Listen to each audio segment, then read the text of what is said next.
alcohol. So let's say you drink. Maybe it's a couple of beers on the weekend. Maybe it's a bottle of wine a few nights a week.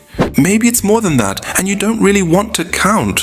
Whatever the level, the damage is happening, and your body is dealing with it whether you feel it or not.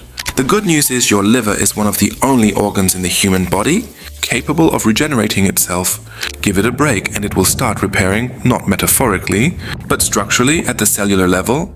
Studies show that even heavy drinkers who go completely dry for 30 days see measurable improvements in liver fat, blood pressure, cholesterol, and insulin resistance. A clinical trial published in BMJ, Open found that just 1 month of abstinence produced significant reductions in liver stiffness, a direct marker of organ damage even in people who had been drinking heavily for years. But you don't have to quit entirely to start undoing damage. Reducing intake makes a real difference. The liver doesn't need perfection, it needs relief. What actively helps the repair process is eating cruciferous vegetables, broccoli, Brussels sprouts, cauliflower, which activate detox enzyme pathways in liver tissue, getting enough B vitamins, especially B1 thiamine, which alcohol depletes so aggressively that severe deficiency causes serious neurological damage. Supplementing with NAC, a precursor to glutathione, your liver's master antioxidant and primary defense against oxidative stress. Drinking enough water, because alcohol is a brutal diuretic and chronic. Dehydration compounds every problem the liver is already managing. And cutting back on fructose and seed oils, which pile extra metabolic load onto an organ that is already running behind. Coffee has been shown in multiple, large-scale studies to actively protect against alcoholic liver disease.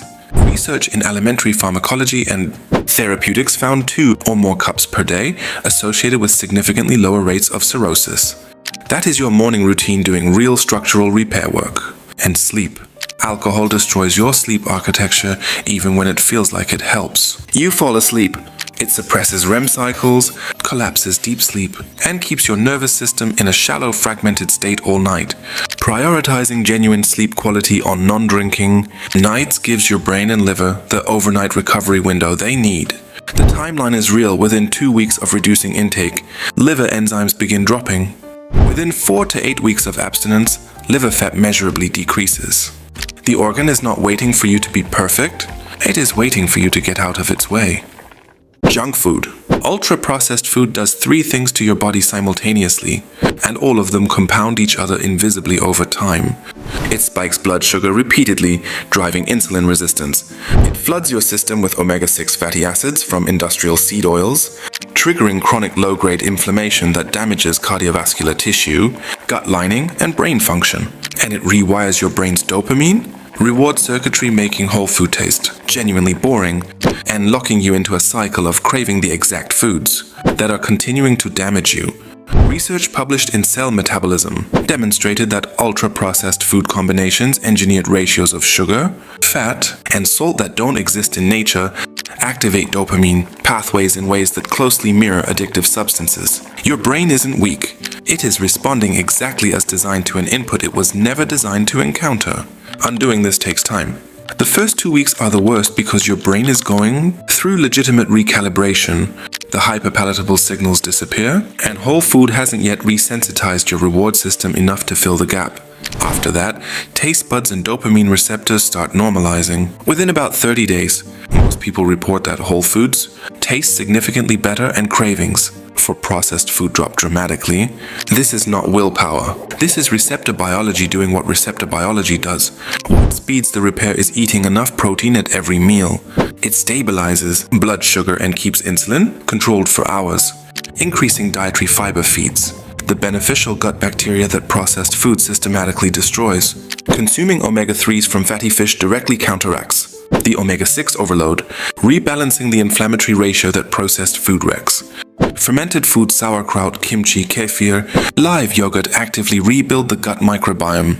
Cutting liquid calories, especially soda and commercial fruit juice, removes a direct fructose pipeline straight into an already overworked liver. The inflammation from a processed diet takes longer to resolve than most people expect. But research tracking C-reactive protein shows consistent measurable reductions.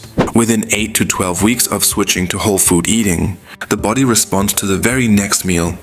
It doesn't wait for a dramatic intervention. It starts the moment you give it something real to work with. Smoking. Here's the thing most people don't fully understand about what happens when you quit. Your body starts repairing itself within minutes, not days, minutes. 20 minutes after your last cigarette, heart rate and blood pressure begin dropping. 12 hours in, carbon monoxide levels return to normal and your blood's oxygen carrying capacity immediately improves. Within 2 to 3 months, circulation measurably improves and lung function begins recovering. After 1 year, your excess risk of coronary heart disease drops to half that of a current smoker. After 10 to 15 years, your lung cancer risk falls to nearly that of someone who never smoked. Your body has been trying to repair this the entire time. It just couldn't keep pace with the rate of incoming damage. What accelerates recovery is cardiovascular exercise, even just walking, which forces full lung expansion and speeds mucus clearance. Vitamin C is critical. Because smokers are chronically depleted of it and without adequate levels, collagen synthesis in lung tissue stalls. Anti-inflammatory foods rich in antioxidants, berries, leafy greens, green tea mop up the sustained free radical damage that smoking generates in lung tissue for months after the last cigarette. Deep breathing exercises retrain lung capacity and rebuild elasticity. NAC thins mucus in the airways and supports glutathione production, the lungs' primary antioxidant defense. The cilia story is one of the most remarkable in all of human recovery biology. These tiny hair-like structures, lining your airways responsible for sweeping debris out of your lungs, are paralyzed by cigarette smoke. When you quit, they begin regenerating within 1 to 9 months. You'll actually cough more in the first few months. That is not your health getting worse. That is your cilia waking back up and clearing out. Years of accumulated material for the first time. It is your lungs doing exactly what they were always meant to do and finally being allowed to do it. Vaping. People switched to vaping believing it was a safe alternative, while the evidence suggests it is less harmful than combustible cigarettes. It is not harmless, and the full picture is still being mapped. The main concerns are nicotine addiction, physiologically identical to cigarettes, and the inhalation of heated propylene glycol and vegetable glycerin, which produce formaldehyde and acrolein as thermal byproducts. Both are known respiratory irritants that damage airway tissue. Certain flavoring chemicals, particularly diacetyl, have been linked to bronchiolitis obliterans, a severe scarring of the small airways known as popcorn lung. Recovery from vaping follows the same biological roadmap as smoking. Cardiovascular exercise, deep breathing, anti-inflammatory nutrition, vitamin C, and NAC. The inflammatory response in the airways begins clearing within weeks of stopping, often faster than cigarette. Recovery, because tar accumulation isn't part of the picture. For nicotine withdrawal, magnesium glycinate helps with the anxiety and irritability. L-theanine promotes calm without sedation. Regular exercise partially replaces the dopamine hit nicotine was providing. The hardest window is the first 2 weeks after that. The brain begins pruning back the excess receptors it built to accommodate the nicotine, and the cravings shift from physical to habitual. That is a much more manageable problem. Sugar. Excess sugar is one of the most damaging and most normalized inputs in the modern diet, and it operates across nearly every system in the body simultaneously. Chronic overconsumption drives insulin resistance, which sits at the root of type 2 diabetes and metabolic syndrome. It drives fatty liver disease through fructose metabolism, a pathway so similar to alcohol metabolism that researchers have described it as alcohol without the intoxication. It promotes chronic systemic inflammation, accelerates skin aging through glycation, disrupts cognitive function, and destabilizes sleep through blood sugar volatility. The average American consumes approximately 17 teaspoons of added sugar per day, against a recommended limit of 6 for women and 9 for men, and the majority is hidden. Bread, condiments, salad dressing, pasta sauce, granola bars, flavored yogurt, foods that don't taste sweet at all are delivering most of the daily load. Undoing the damage starts with restoring insulin sensitivity, the biological root of almost every sugar-related problem. Walking after meals is one of the most evidence-backed and underused tools available. Research in diabetes care showed that even 15 minutes of light walking after eating significantly blunts postprandial blood glucose. Muscle contraction draws glucose out of the bloodstream independent of insulin, giving the pancreas genuine relief. Increasing protein and healthy fat at meals slows gastric emptying and flattens the glucose response. Chromium and magnesium both improve insulin receptor sensitivity, and most people eating a processed diet are deficient in both. Cinnamon has modest but reproducible evidence behind it for improving fasting blood glucose in people with insulin resistance. For the liver, the same supports from the alcohol section apply directly cruciferous vegetables, nat coffee, and reducing overall fructose intake because fructose and ethanol travel nearly identical metabolic pathways through the liver. Your skin starts visibly recovering within weeks of cutting intake. Glycation slows, collagen quality improves, and most people notice their complexion looks clearer before they notice any other physical change. The body communicates recovery in order of priority. Skin is near the top of that list, and it tells you the truth before the blood work does. Caffeine overconsumption. Caffeine in moderate amounts is not just acceptable, it is probably genuinely beneficial. Large-scale studies associate moderate coffee consumption with reduced risk of Parkinson's disease, type 2 diabetes, liver disease, and all-cause mortality. The problem is not caffeine itself. The problem is chronic high-dose use and what it does to the systems that regulate your energy, sleep, and stress response. When you're running on 4 or 5 cups a day or stacking energy drinks across the afternoon, your adenosine system is being chronically suppressed. Adenosine builds up all day as a natural signal of accumulated wakefulness. Caffeine blocks the receptors it binds to. When those receptors are blocked around the clock, your brain grows more of them, which means you need more caffeine just to reach baseline. Not to feel energized, just to feel normal. Chronic high-dose caffeine keeps cortisol elevated, depletes magnesium, and degrades sleep architecture, even when you fall asleep without difficulty. Because the 6-hour half-life means a 3 p.m. coffee is still 50% active at 9 p.m., actively suppressing the deep sleep your body needs to repair overnight. Fixing this means reducing by about half, a cup every few days to avoid withdrawal headaches. Replacing afternoon caffeine with L-theanine allows the sleep pressure system to begin functioning naturally again.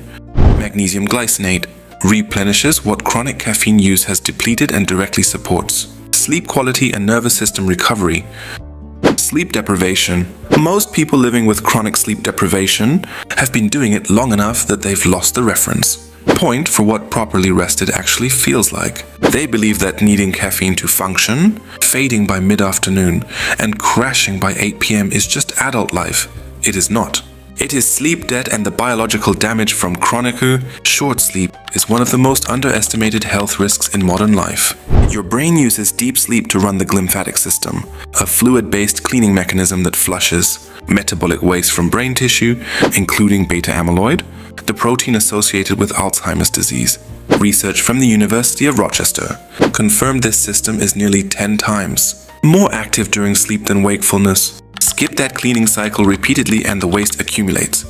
Sleep deprivation suppresses testosterone and growth hormone, elevates cortisol, increases insulin resistance, weakens immune function, and impairs memory consolidation that occurs exclusively during REM sleep. These are not minor side effects. These are simultaneous system failures across every major biological axis. What helps is fixing sleep hygiene, which is unglamorous, but it works. Consistent sleep and wake times, including weekends. No screens for 30 minutes before bed. Cool room around 18 degrees Celsius. Magnesium glycinate before bed. No caffeine after midday. No alcohol within 3 hours of sleep. Morning sunlight within 30 minutes of waking to reset your circadian clock. If you've been running on 5 or 6 hours for years, it takes weeks of consistent good sleep before you feel the full recovery. Your brain is clearing a genuine backlog. Let it run. Chronic stress. Of everything on this list, chronic stress may be the most damaging because it doesn't operate in isolation. It amplifies every other item simultaneously, making every other habit harder to break and every other system harder to repair. The mechanism is cortisol. Under chronic psychological stress, the HPA axis keeps cortisol elevated well beyond its natural morning peak. Sustained high cortisol breaks down muscle protein, deposits fat preferentially as visceral abdominal mass, suppresses immune function, impairs digestion, degrades sleep, and physically remodels the brain itself. Research has confirmed that chronic stress causes measurable atrophy of the hippocampus, the brain region central to memory and emotional regulation. It causes the amygdala to grow larger and more reactive, and it thins the prefrontal cortex, the region responsible for rational thinking and impulse control. The result is a brain that is structurally more reactive, less capable of rational override, and increasingly primed to perceive threat in neutral situations. This is not a personality type. It is a measurable neurological consequence of sustained cortisol exposure, and it creates a feedback loop where stress rewires the brain to become more sensitive to stress over time. People under chronic stress drink more, eat worse, sleep less, and exercise less, which means every other item on this list becomes harder to address at the exact same time. This is the compound effect, and it is why stress sits at the center of nearly every chronic health problem in modern medicine. Undoing it is not about relaxation rituals. The most effective tools are rooted in direct neurobiological action. Regular aerobic exercise is the single most powerful cortisol regulator available. It activates the parasympathetic nervous system and stimulates BDNF production, which drives hippocampal neurogenesis. Box breathing 4 counts in, 4 counts hold, 4 counts out. 4 counts hold directly activates the vagus nerve and measurably lowers cortisol within minutes. Cold exposure at the end of your shower triggers a controlled norepinephrine spike that recalibrates the stress response threshold over time. Social connection is physiologically active. Your nervous system, literally down, regulates in the presence of people it trusts. And isolation is one of the strongest chronic stress amplifiers the body has. The hippocampus can regrow. The prefrontal cortex can strengthen. Neuroplasticity works in both directions, but it requires consistent daily inputs, not a single session.